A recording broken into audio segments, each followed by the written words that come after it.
أما بعد فقد قال الله عز وجل في كلامه القديم والفرقان الحميد: أعوذ بالله من الشيطان الرجيم. بسم الله الرحمن الرحيم. أجيب دعوة الداعي إذا دعاني فليستجيبوا لي وليؤمنوا بي لعلهم يرشدون. صدق الله العظيم. அளவற்ற அருளாளனும் நிகரற்ற அன்புடையோனுமாகிய எல்லாம் வல்ல அல்லாஹுவின் பெயரால் துவங்குகிறேன். அருமைநாயகம் முஹம்மதுர் ரசூலுல்லாஹ் ஸல்லல்லாஹு அலைஹி வஸல்லம் அவர்களின் மீதும் நற்பாக்கியங்கள் நிறைந்த அவர்களுடைய உம்மத்தின் மீதும், குறிப்பாக பாக்கியத்திற்குரிய ஈது பெருநாளில் அல்லாஹுவை வணங்குவதற்கு ஒரு திடலில் வீற்றிருக்கிற நம் அனைவர் மீதும் எல்லாம் வல்ல அல்லாஹுவின் நல்லருள் என்றென்றும் நிறைவாக உண்டாவதாக. ஆமீன். அல்லாஹுவின் பேரருளால் இஸ்லாத்தினுடைய மிகப்பெரிய 2 பெருநாட்களில் ஈதுல் ஃபித்ர் என்கிற சங்கைக்குரிய ஈகை திருநாளில் அல்லாஹ் நம்மை எல்லாம் ஒரு புனிதமான ஒரு மாத காலத்திற்கு பின்னால் பல்வேறு வணக்க வழிபாடுகள், தான தர்மங்கள் எல்லாம் புரிந்து அவனிடத்தில் கூலியை பெறுவதற்கு காத்திருக்கிற இந்நன்னாளில் அல்லாஹ் இந்த நாளினுடைய எல்லா கூலிகளையும் ஹைரு பரக்கத்துகளையும் அல்லாஹ் நம் அனைவருக்கும் தருவானாக.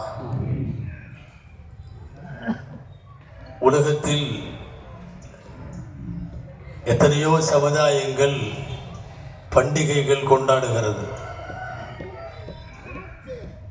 அந்த பண்டிகைகள் எல்லாம் வெற்று கொண்டாட்டமாக, சில நேரங்களில் கேலி கூத்துகளாக, பல நேரங்களில் வீண் விரயங்களாக இப்படித்தான் பார்த்து கொண்டிருக்கிறோம்.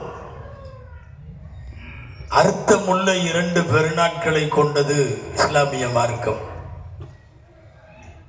அதிகாலை எழுந்தவுடன் இன்றைக்கு பெருநாள் தொழுகைக்கு வருவதற்கு முன்னால் ஏழைகளுக்கான தர்மம், அதற்கு பிறகு பெருநாள் தொழுகை, அதற்கு பிறகு இஸ்லாம் வாழையடி வாழையாய் உறவுகளை பேணுகிற ஒப்பற்ற மரபை கொண்டிருப்பது, இதுவெல்லாம் இந்த ஈகை திருநாளில் மிக அழகான, அமைதியான, ஆன்மீக கருத்துக்களை உள்ளடக்கிய பெருநாள் தான் ஈதுல் ஃபித்ர் பெருநாள். ஈதுல் ஃபித்ர் பெருநாளில் மக்களுக்கு என்னவெல்லாம் பெருமானார் ஸல்லல்லாஹு அலைஹி வஸல்லம் பேசினார்கள் என்று நாம் ஹதீதுகளிலே போய் பார்த்தால், அந்தந்த சூழ்நிலைகளுக்கு என்ன தேவையோ அவ்வப்போது அதை பேசி இருக்கிறார்கள். ஒரு 2-3 முறைகள் பெருமானார் ஸல்லல்லாஹு அலைஹி வஸல்லம் மதீனா போனதற்கு பிறகு நிலவிய கடும் பஞ்சத்தினுடைய நேரத்தில் உணவளிப்பதை பற்றியும், பசித்தோருக்கு, பட்டினியாக இருப்பவர்களுக்கு வயிறார கொடுப்பதை பற்றி பெருமானார் ஸல்லல்லாஹு அலைஹி வஸல்லம் ஈது பெருநாளுடைய குத்பாவிலே உரையாற்றினார்கள் என்று பார்க்கிறோம். பல்வேறு நேரங்களில் மார்க்கத்திற்காக போராடுவதன் அவசியத்தை நிறைய நேரங்களில் எடுத்து சொன்னதாய் நமக்கு ஹதீதுகளின் விரிவுரையாளர்கள் விளக்கம் தருகிறார்கள். எல்லா நேரத்திலேயும் ஈது பெருநாளில் பெருமானார் ஸல்லல்லாஹு அலைஹி வஸல்லம் ஒரே மாதிரியான குத்பா செய்யவில்லை. காலத்திற்கு ஏற்ற குத்பாக்கள் மாறி இருக்கிறது, உரைகள் மாற்றம் பெற்றிருக்கிறது. அப்போதைக்கு என்ன தேவையோ அதை மக்களுக்கு சொல்லி இருக்கிறார்கள். அந்த அடிப்படையில் பெருநாள் சிந்தனையாய் 1-2 செய்திகள் மாத்திரம் உங்களுடைய செவிகளுக்கு இன்றைக்கு நாம் கவனப்படுத்தியாக வேண்டும். அன்பானவர்களே, சமூக அக்கறை, சமுதாய அக்கறை, சார்ந்திருக்கிற சமூகத்தை பற்றிய தொலைநோக்கு, அடுத்த திட்டம், நாம் முன்னோங்கி இருக்கக்கூடிய சூழல், இவைகளை எல்லாம் புரிந்து கொள்ள வேண்டியதும் அதற்கு ஏற்ப அடுத்த கட்ட நடவடிக்கைகளை செய்ய வேண்டிய பொறுப்பும் முஸ்லிம் உம்மத்திற்கு உண்டு. இது குறித்து இது போன்று ஒன்றாய் கூடும் இடங்களில் அதை பரஸ்பரம் அறிவுறுத்திக் கொள்ளுவதும், நம்முடைய தொலைநோக்கு பார்வையை குறித்து பேச வேண்டியதும் முக்கியமான கடமை. அந்த அடிப்படையில் இன்றைக்கு பார்த்தால் இந்தியாவினுடைய முஸ்லிம்கள் எதிர்நோக்கி இருக்கிற ஒரு மாபெரும் பிரச்சனை நம்முடைய வக்ஃப் சொத்துக்களை குறித்து. பள்ளிவாசல்கள், மதரசாக்கள், தர்காக்கள், எத்தீம்கானாக்கள், பல்வேறு நல்லதை செய்யக்கூடிய முன்னோர்களால் எழுதி வைக்கப்பட்ட நம்முடைய வக்ஃப் சார்ந்த நிலங்களும் உடைமைகளும் அசையும் அசையாத சொத்துக்கள் அத்தனையும் முஸ்லிம் சமுதாயத்தை விட்டு பறிபோய் விடுமோ என்கிற ஒரு அச்சமும் ஆபத்தும் இந்த உம்மத்திற்கான பெரிய சவாலும் இனி வரும் நாட்களிலே காத்திருக்கிறது. அன்பானவர்களே, உங்களுக்கு தெரியும், வக்ஃப் அரபியிலே நிறுத்துதல் என்று பொருள். வக்ஃப் என்றால் நிறுத்துதல். இது என்ன நிறுத்துதல்? ஏன் என்றால், ஏதாவது ஒரு இடத்தை, பொருளை அல்லாஹ்விற்காக வக்ஃப் செய்தால் வேற யாருடைய உபயோகத்திலே இருந்தும் அது நிறுத்தப்பட்டு அல்லாஹ்விற்கு உரிமையாக விடுகிறது. ஒரு நிலம், அந்த நிலத்தை நான் அல்லாஹ்விற்கு வக்ஃப் செய்கிறேன் என்று ஒருவர் சொல்லிவிட்டார், அந்த உரிமையாளர் என்கிற தரத்தில் அவர் இனிமேல் நிறுத்தப்படுகிறார். அதுதான் நிறுத்தம். நிறுத்தி அது எங்கே போகும்? அல்லாஹ்விற்கு போகும். ஒரு சொத்தினுடைய, ஒரு ப்ராப்பர்ட்டியினுடைய ஓனர்ஷிப் என்பது கைமாறுகிறது. இதுவரை ஓனர்ஷிப் என்பது யார் யாரோ படைப்புகளில். வக்ஃப் செய்யப்பட்டு விட்டால் அல்லாஹ்வுக்கு மட்டும் சொந்தம். இனி எந்த தனி நபரும் அதை எடுக்க முடியாது. ஏன் அரசும் எடுக்கக்கூடாது. ஆனால் நாங்கள் எடுத்து விடுவோம் என்கிற முனைப்பில் ஒரு அரசு செயல்படுகிற போது முடியுமா முடியாதா என்பது வேறு. குரல் கொடுக்க வேண்டியதும் துவா செய்ய வேண்டியதும், அப்படி ஒரு அறப்போராட்டம் நடைபெற்றால் அங்கே போய் நிற்க வேண்டியதும், இது எல்லாமே இந்த சமுதாயத்தினுடைய பொறுப்பு. முன்னோர்கள் எக்கச்சக்கமாய் வக்ஃப் செய்துவிட்டு போயிருக்கிறார்கள். நீங்கள் அறிந்திருக்கலாம், சற்றேறக்குறைய உலகத்தின் 54 இஸ்லாமிய நாடுகளில் 54 முஸ்லிம் நாடுகள் அரபு நாடுகளிலே இருக்கிற வக்ஃபுகளை விட இந்தியாவில் இருக்கிற வக்ஃபுகள் அதிகம். இந்தியாவில் இருக்கிற வக்ஃபுகள் அதிகம். அந்த சொத்து நீண்ட காலமாக பலர் கண்ணை உறுத்தி வருகிறது. அது என்ன முஸ்லிம்களுக்கு மட்டும் சொந்தமாக வக்ஃப்? காப்பாற்ற வேண்டிய கடமையில் நாம் மும்முரம் காட்டுகிறோம். அதை விட கைப்பற்றி விட வேண்டும் என்கிற முனைப்பில் அவர்கள் மும்முரம் காட்டுகிறார்கள். அன்பானவர்களே, வக்ஃப் ஒரு முறை வக்ஃப் செய்யப்பட்டால் அது அல்லாஹ்வுக்கு சொந்தம். இன்னமும் கொஞ்சம் இறங்கி சொல்வதானால், ஏதேனும் ஒரு பள்ளிவாசல் அல்லாஹ்விற்கு வக்ஃப் செய்யப்பட்டு அந்த பள்ளிவாசலிலே சில காலம் தொழுகை நடந்து வக்ஃப் இடமாக இருந்தால், நீங்கள் எடுத்துக்கொண்டாலும் வேறு எப்படியாவது அதை மாற்றி வைத்தாலும் கூட கியாமத்து வரை அது பள்ளிவாசல் தான். ஒரு காலம் வரும், ஒரு சூழ்நிலை வரும், அல்லாஹ் மீண்டும் எடுக்கப்பட்டவைகளை திரும்ப தருவான், சந்தேகமில்லை. அப்படி ஒரு சூழல் இனி எல்லா வக்ஃபுகளுக்கும் வந்துவிடுமோ என்கிற ஆபத்து இன்றைக்கு பரவலாக பார்க்கிறோம். மார்க்கத்தில் வக்ஃபினுடைய சட்டங்கள் முதலில் முஸ்லிம்களாகிய நாம் தெரிந்து கொள்ள வேண்டும். வக்ஃப் பற்றிய புரிதல் இல்லை. ஒரு அசல் சொத்தை, ஒரு மூல சொத்தை தனக்கு வைத்துக் கொண்டு அதனுடைய பலன்களை கூட பல பேர் வக்ஃப் செய்தார்கள். வரலாற்றின் வழிநெடுகிலும் வக்ஃப் இருக்கிறது. அன்பானவர்களே, எத்தனை லட்சம் கோடி என்று தெரியாது. ஏறத்தாழ 8,60,000 வக்ஃபுகள் டோட்டல் இந்தியாவில். 8,60,000, ஒவ்வொன்றும் பல கோடி. கண்ணை உறுத்துகிறது. ஒரு சில அரசியல் சார்ந்த, மதம் சார்ந்த, மத துவேஷம் சார்ந்த செயற்பாட்டாளர்களுக்கு அது கண்ணை உறுத்துகிறது. எப்படியாவது இதை இவர்களிடமிருந்து, இஸ்லாமியர்களின் சொத்து என்பதில் இருந்து எடுத்துவிட வேண்டும் என்கிற துடிப்பு இன்றைக்கு வேகமாக ஆரோக்கியமாக இருக்கிறது மட்டுமல்ல, ஏறத்தாழ அமலுக்கு காத்திருக்கிறது. ஆல்மோஸ்ட் அமல் செய்து விடுவார்கள் என்றே கூட வைத்துக் கொள்ளலாம். இந்த நாட்டை சுமார் 780 வருஷம், சற்றேறக்குறைய 800 வருஷம் இந்த நாட்டை ஆண்ட முகலாயர்கள் என்ன செய்தார்களோ இல்லையோ, உருப்படியாய் அவர்கள் செய்த பெரிய வேலை, பள்ளிவாசல்கள் எக்கச்சக்கமாக கட்டி அதற்கென்று நிலங்களை எல்லாம் வக்ஃப் செய்தார்கள். ஏராளமான இடங்கள் மதரசாக்களுக்கு, தர்காக்களுக்கு, பள்ளிவாசல்களுக்கு என்று மறுமை நம்பிக்கை கொண்டவன் மட்டும்தான் வக்ஃப் செய்வான். இந்த உலகத்தோடு வாழ்க்கை முடித்து விடுகிறது என்று நினைப்பவன் நாளை மறுமைக்கு பலன் தரும் என்று எவனும் வக்ஃப் செய்ய மாட்டான். முகலாய மன்னர்களை பொறுத்தவரை இறை நம்பிக்கை உடைய இஸ்லாமிய சித்தாந்தத்திலேயே அவர்கள் வார்த்தெடுக்கப்பட்டவர்கள். எனவே அவர்கள் வக்ஃப் செய்தார்கள் பன்னூற்றுக்கணக்கான, பல்லாயிரக்கணக்கான ஏக்கர்களில். உங்களுக்கு தெரியுமா, தமிழகத்திலே மாத்திரம் 60,223 ப்ராப்பர்ட்டி, வக்ஃப் ப்ராப்பர்ட்டி, ஒவ்வொன்றுமே கோடிகளில். அப்படியானால் பல 100 கோடி என்று சொல்ல முடியாது, பல லட்சம் கோடி.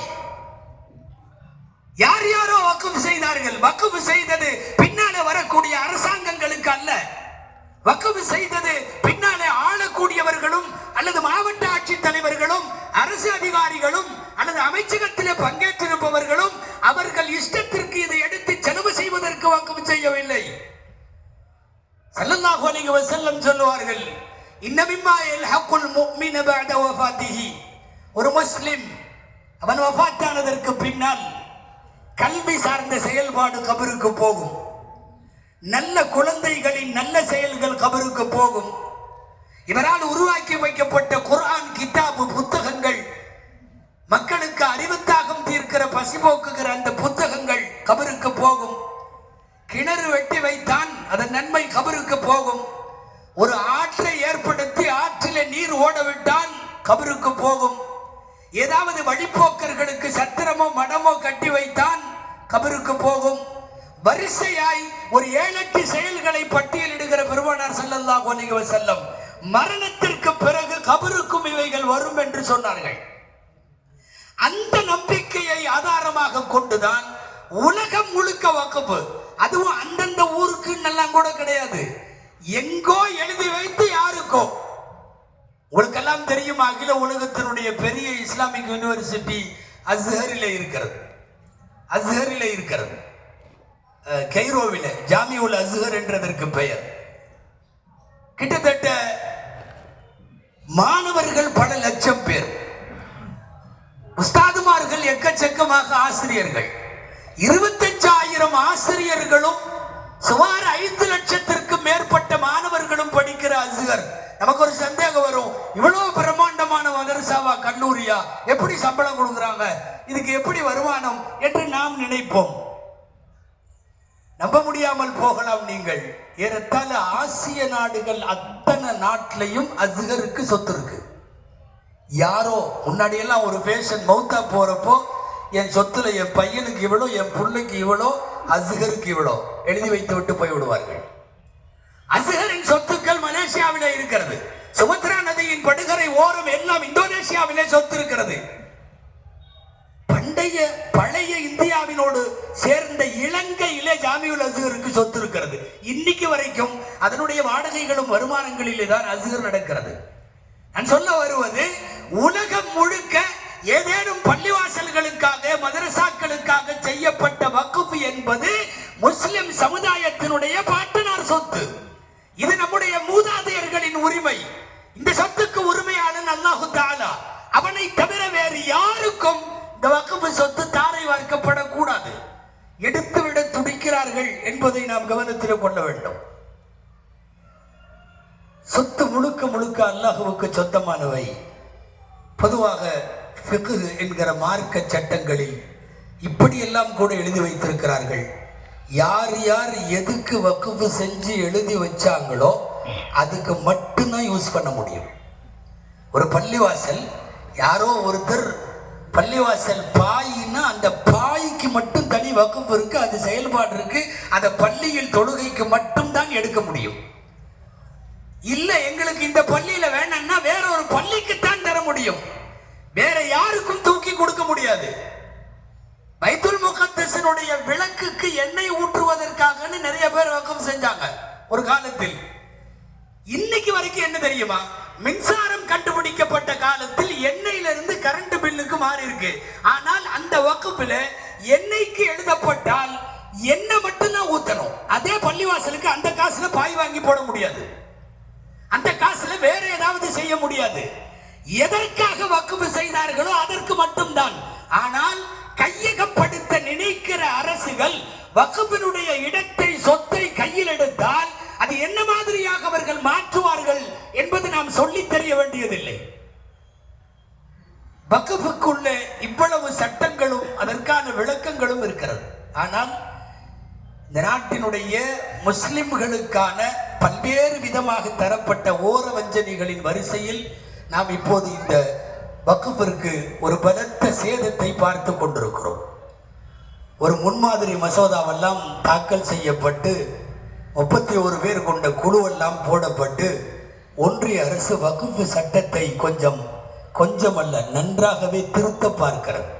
அன்பானவர்களே, முதலாய் இந்தியாவில், சுதந்திர இந்தியாவில் 1954 வக்ஃபுகளுக்கான சட்டம் வரையறை செய்யப்பட்டது. அங்கிருந்து ஒரு 30-40 வருஷம் பிரச்சனையே இல்லை. 95 மீண்டும் வக்ஃபினுடைய சட்டங்களை திருத்துகிறோம் என்று நிறைய திருத்தம் செய்தார்கள். அந்த திருத்தங்கள் செஞ்சு அப்பதான் வக்ஃப் போர்டு என்று ஒன்று உருவாகிறது. வக்ஃப் குறித்த அனைத்து அதிகாரங்களையும் அந்த போர்டு முடிவு செய்யும் என்று முழுக்க முஸ்லிம்கள் மாத்திரம் இருக்கிற வக்ஃப் போர்டிடம் வக்ஃப் சொத்துக்களை பற்றிய அதிகாரம், நடவடிக்கை எல்லாம் தரப்பட்டது. 95 செய்யப்பட்டதற்கு பின்னால் இப்போது 2025 இப்ப என்னன்னா நிறைய மாற்றம் கொண்டு வர வேண்டும் என்று ஒன்றிய அரசு முனைந்திருக்கிறது. ஏறத்தாழ கிணற்றின் விளிம்பிற்கு வந்துவிட்டோம். ஓரிரு மாதங்களில் அனைத்து வக்ஃபுகளுக்கும் வேறு முலாம் பூச போகிறார்கள். இந்த நேரத்தில் சமுதாயத்திற்கு அதை சொல்ல வேண்டிய கடமை உண்டு. இப்ப கொண்டு வந்திருக்கிறது 40 திருத்தம். 40 திருத்தம் வக்ஃப்ல. 40 திருத்தத்தில் முஸ்லிம்கள் நாடு முழுக்க கொந்தளிக்க காரணம், நாடு முழுக்க இருக்கிற உலமாக்கள், உமராக்கள், Milli Council, Muslim Personal Law Board எல்லாம் கொந்தளிக்கிறார்கள். என்ன காரணம் என்றால், இந்த திருத்தங்களில் இருக்கிற ஏராளமான நிபந்தனைகள் முஸ்லிம் சமுதாயம் ஏற்கும் சூழ்நிலையில், ஏற்கும் திருப்தியிலே அது இல்லை. 22 பேர் மெம்பர் இப்ப அமைய போகிற வக்ஃப் ஆக்ட்ல 22 பேர் வக்ஃபினுடைய இதை கவனிப்பாங்க. அதுல 10 முஸ்லிம்களுக்காக, 12 வேற யாருக்கும். 1947 இருந்து 2025 வரைக்கும் சற்றேறக்குறைய 3/4 நூற்றாண்டு ஒரு காபிரும் முஸ்லிம் அல்லாத யாருக்கும் வக்ஃபில் வேலை இல்லை. ஆனா இப்ப வந்திருக்கிற சட்டம் ஆபத்து என்னன்னா, 40 திருத்தங்கள்ல 22 மெம்பர்ஸ், அதுல 10 மெம்பர்ஸ் முஸ்லிம். அந்த 10 முஸ்லிம்ல 2 பேர் லேடி, பெண்கள் இருக்க வேண்டும். இன்றைக்கெல்லாம் பெயர் தாங்கி புர்காக்கள் நிறைய இருக்கிறது. தூக்கி போடுவதற்கு எந்த இதுவும் இல்லை. அதுல 2 பேர் பெண்கள். மீதி எல்லாமே முழுக்க வேறு கட்டுப்பாட்டிலே இருக்கும். சிஇஓ என்று சொல்லக்கூடிய சீஃப் எக்ஸிகியூட்டிவ் ஆபீசர் முஸ்லிம் அல்லாதவர்களை அரசு நியமிக்கும். எதுக்கு? வக்ஃப் போர்டு ப்ராப்பர்ட்டியை நிர்வகிக்கிற சிஇஓவாக வரக்கூடியவர் முஸ்லிம் அல்லாதவரும் இருப்பார்.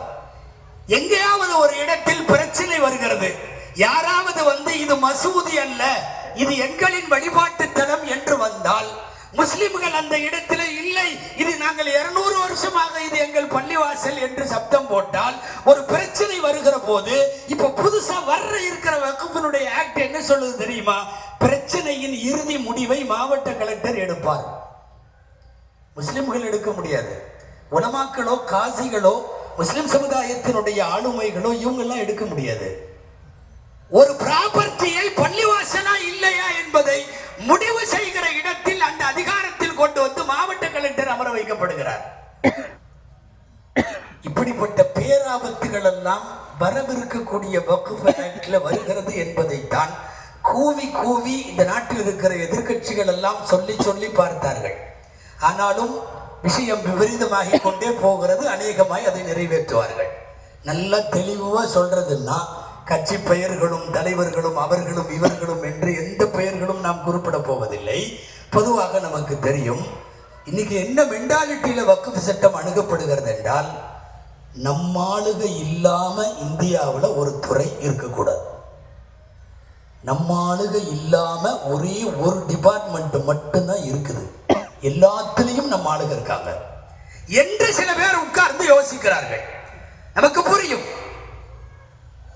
நமது ஆட்கள் வந்து அமர வேண்டுமானால் இந்த சட்ட திருத்தத்தில் வக்ஃப் ப்ராப்பர்ட்டிகளை முஸ்லிம் அல்லாதவர்களும் கையாளலாம் என்று ஒரு சட்ட திருத்தம் வந்தால் மட்டுமே நமக்கான எண்ணங்கள் சாத்தியமாகும் என்று புரிந்து கொண்டு அதை நோக்கிய நகர்வுகளில் இன்றைக்கு தெளிவாகவே சொல்லலாம் ஒன்றிய அரசு இறங்கி இருக்கிறது. சுருக்கமா நீண்ட உரை அல்ல இது, தொழுகைக்கான நேரம் நெருங்கி விட்டது. அன்பானவர்களை, கடைசி செய்தி ஒன்னே ஒண்ணு.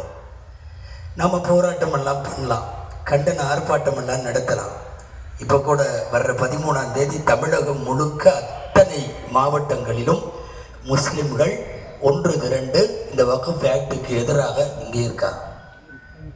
கோயம்புத்தூர், கோவையில் ஜமாத்துல் உலமா சபையின் சார்பாக நாடு முழுக்க இருக்கிற உலமாக்கள் எல்லா மாவட்ட தலைநகரங்களிலும் ஒரே நாளில் ஒரே நேரத்தில் ஆர்ப்பாட்டம் செய்கிறார்கள்.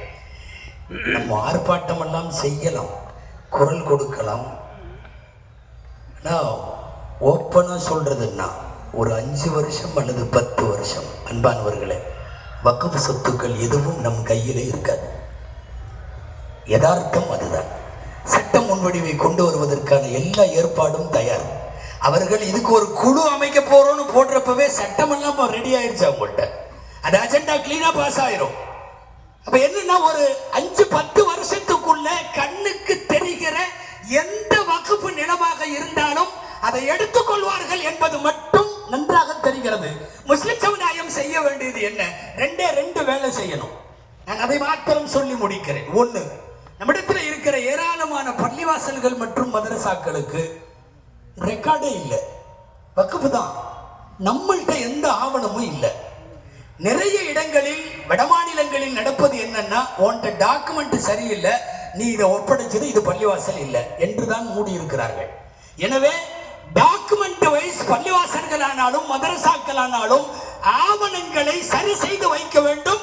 ஓரளவு வக்ஃபை காப்பாற்றுவதற்கு அது உதவும். இது ஒரு செய்தி. இரண்டாவது, காலியா இடங்களை போட்டு வச்சா வருங்காலத்தின் வக்ஃப் சட்டம் கண்ணை உறுத்தும், கண்டிப்பா எடுத்துருவாங்க.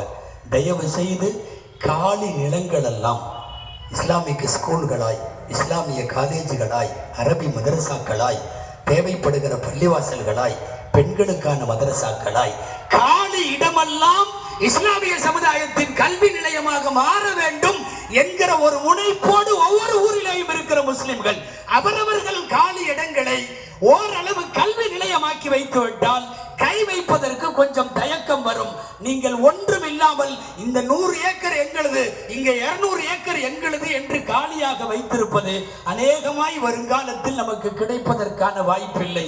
சங்கைக்குரிய இந்த பெருநாளில் எல்லாம் வல்ல அல்லாஹ்விடத்தில் கையேந்துவோம். ரப்பு ஜல்ல ஷானுஹு தஆலா இந்த நாட்டில் நம்முடைய முன்னோர்களாலும் ஆட்சியாளர்களாலும் மறுமையை நம்பிய நேர்மையான சாலிஹீன்களாலும் எந்தெந்த நிலங்கள் எல்லாம் சொத்துக்கள் எல்லாம் வக்ஃப் செய்யப்பட்டதோ அல்லாஹ் முஸ்லிம் சமுதாயத்தின் சொத்தாகவே அதை பாதுகாத்து தருவானாக. கை வைப்பை நினைப்பவர்களுக்கு அல்லாஹ் தக்க பாடத்தை தருவானாக. பல்வேறு சூழ்ச்சிகளையும் முறியடித்து இந்த நாட்டில் வக்ஃப் சொத்துக்களை இஸ்லாமியர்கள் தங்களுடைய பொது காரியங்களுக்கும் மார்க்க வளர்ச்சிக்கும் பயன்படுத்துவதற்கு ஏதுவாய் அல்லாஹ் வாய்ப்புகளையும் வழிகளையும் வசதிகளையும் ஏற்படுத்தி தருவானாக. ஆமீன். வ ஆகிர் தஅவானா அனில் ஹம்துலில்லாஹி ரப்பில் ஆலமீன். அஸ்ஸலாமு அலைக்கும் வரஹ்மத்துல்லாஹி வபரகாத்துஹு.